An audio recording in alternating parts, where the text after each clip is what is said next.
Hello there, welcome back to Legends with Durka on the Series X, where today we get our first look at the colossal American battleship at Legendary tier, the Montana. This was to be the successor to the Iowa in World War II before everyone figured out that the aircraft carrier was really the way to progress naval warfare, but Montana would have been huge at around 920 feet long. Just for a little perspective for you, that's like 53 Shelby Silverados, just a little over 9 American football fields, and 310 bald eagles standing on each other's shoulders. She sports 12 16-inch guns and is going to be a force to be reckoned with at high tier. The question on everyone's mind though, is she enough to dethrone the Yamato as king of the battleships? Let's find out.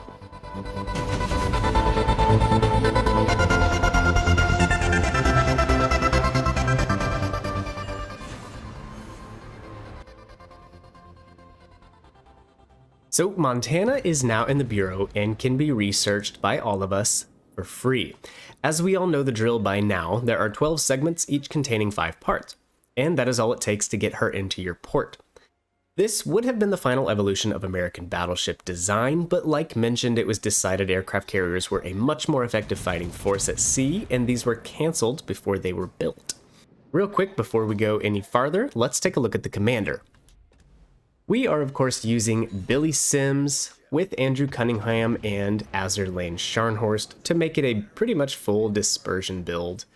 Except I usually don't use Flammable Cannoneer, instead we use Not the One for Nuisance, and I also don't use drill bits because I don't want the 10% reduction in speed, so we are using Crisscross. The reason I didn't go with Flammable Cannoneer, and even without it, at one point I was set on fire 6 times in about 90 seconds. So for me, this thing is just massive. It's easy to set on fire, and if you're getting farmed by HE spammers, having Flammable Cannoneer on could be disastrous. Okay, so moving on to the stats. Health point wise, she's actually going to come in 3rd place after the Grosser Kurfürst and the Yamato at 89,640. Now granted, this is just hundreds of points lower than the Yamato, so still pretty competitive. We could say she's right in the middle at this point. And the Conqueror, of course, only has 75,000, being far less than her contemporaries. Montana has 12 guns. They are the same guns found on the Iowa. They shoot 17.9 kilometers, which is the 2nd highest, at least how I have mine set up, just behind the Conqueror. The gun reload is 31.5 seconds base. This is definitely the slowest at the tier, with Yamato and Conqueror both having about 26 seconds and Grosser Kurfürst having 28 seconds. So that would definitely be a handicap of Montana's. I used D-Rebel in the first game, I believe, here, and I got the reload down to maybe 29 seconds, which wasn't bad. Turret traverse, 31 seconds. This is actually much quicker than the Yamato, the Conqueror, or the Grosser Kurfürst, even beating out the Yamato by 10 seconds. So that is definitely good. HE shell damage, 5,700. This is 3rd place. The Yamato's 7,300, Conqueror 8,000, and then the GK's low HE shell damage of 5,000. So Montana, 3rd place there. When it comes to fire starting chance of these high explosive shells, 36%. This is the lowest at the tier. AP shell damage, 13,100. This is also the lowest at the tier. Behind the Grosser Kurfürst, 13,500, and then the Conqueror and Yamato both have very high, nearly 15,000.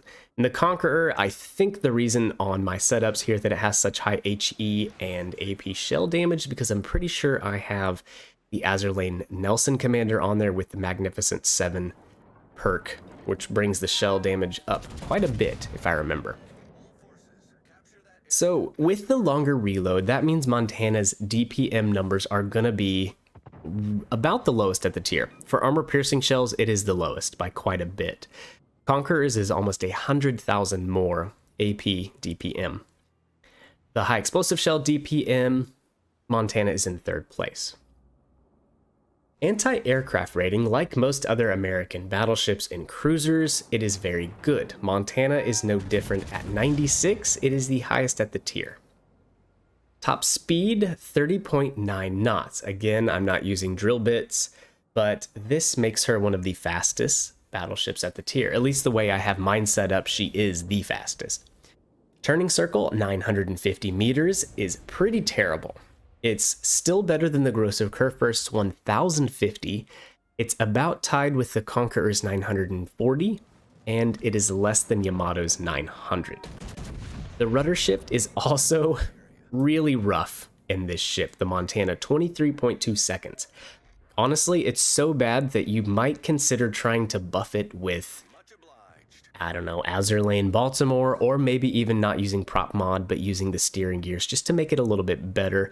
It depends on your play style. If you're a start and stop kind of battleship player, having prop mod is very handy. Or if you're kind of a flanking out to the side battleship player, maybe having the rudder shift would be better. Concealment 15.3, this is third place. Only the Grosser Kurfürst's concealment is worse. The Yamato and the Conqueror both enjoy a special concealment mod in slot 3 that the American and German battleships don't get. Okay, so now the armor. It's pretty comparable to the other battleships with a 32mm bow and stern, and the Citadel is below the waterline. That's the good news. The Citadel is also about the same size as the GK and the Conqueror. These are miles better than the Yamato's, which sits out of the water by quite a bit and is just massive. The bad thing about Montana, though, is a 38mm deck. This is the worst deck armor rating at the tier, and it shows. So be careful from plunging fire from enemy ships, and also this is right at the threshold that German cruisers, such as the mines, could penetrate for damage, so be cautious of that. Maybe even give the mines a wide berth if you see her, or just immediately try to nuke that thing. Montana has 3 heals. They each heal for around 13,000 health. This is the third best. Conqueror's is of course the best, GK's is 14,500, and then the Yamato's is 12,800. So Montana just marginally better than the Yamato with its heals. Torpedo protection is another bright spot for the Montana at 42%. Yamato's is 55%, and then the Conqueror and the GK are down in the 20s, so Montana is second best here with that. Overall, I kind of played her like a larger Missouri or an Iowa. The accuracy is good at long range. It's an American battleship, so you get artillery plotting room, which helps your dispersion by 11%. And then you also have the great American armor piercing penetration with the shells. Given the atrocious rudder and the really, really large turning circle, I didn't find myself in too close, like in brawling situations. Yeah, I mostly played at kind of a range. It is similar to the Grosser Kurfürst in being really unmaneuverable, but maybe I just haven't played the GK in a while, and the Montana feels like you're driving a Carnival cruise liner. It's pretty rough. You have to plan out far in advance where you're going to be, where you're going to turn, and if you can make the turn and get past that island, or if you're going to beach. It is an absolute boat. With the prop mod at range, I had a decent time evading enemy shells simply by knowing when the enemy was going to fire, or as soon as you saw them shoot through your Hubble telescope, just slam her and drive, and this is a good way to avoid some of the enemy shells. I do think that I will test out the steering gears from my figures. I think it should drop the rudder shift down to less than 19 seconds, which could make it easier to swing the back guns into play. Because right now, you know, if you think about it, 21 seconds for the rudder shift, it's really hard to bring the back guns into play and then to get angled again before the enemy shoots you. I would be very cautious of HE spam in the Montana. Try to not get yourself stuck nose in to any situations where you're going to get spammed a lot. This thing has so much real estate up top that you're going to get set on fire a lot. And it is an American battleship, so of course the superstructure looks like the Cleveland skyline. Oh, that was a bad example. New York, just think of a big American city. It's just got a lot of health points in the superstructure, and you can get farmed by a lot. Overall, I think she is very fun to play, although I'm not going to say she's better than the Yamato, not by a long shot. Yamato, with its 18.1-inch guns and the ability to overmatch everything, and a reload that is nearly 6 seconds faster, Yami is still going to be dominant at the tier. But Montana is absolutely going to be a tough ship to contend with. I think it also points out that the Grosser Kurfürst needs some love. GK is simply the worst at most things at the tier. Poor concealment, poor maneuverability, worst performing guns, and on and on. So I'll be curious if the spreadsheet for Monty here in a couple months, when everyone starts getting their hands on it, will get the GK a buff. And I would be curious to see that. We know Bismarck and Tirpitz have received their fair share of buffs. Maybe the old Grober needs one as well. So in the background of game 1, you saw that we kind of pushed a flank, tried to get out to the side and create some crossfires for our team. And now here on Shards, we don't quite have that option, so we're going to play it safe in the middle here until an opportunity to push up arises. Also, while I have you all here and listening, I wanted to get your feedback on the video quality of the gameplay. I'm still getting used to the new Elgato Mark II here and am testing out settings for it. If it looks oversaturated or contrasted on your screen and the like, let me know. I usually test it on a few screens of my own, but would be curious what you guys see. And with that, guys, I'm going to leave you with this gameplay in the background if you are interested to see some more Montana action.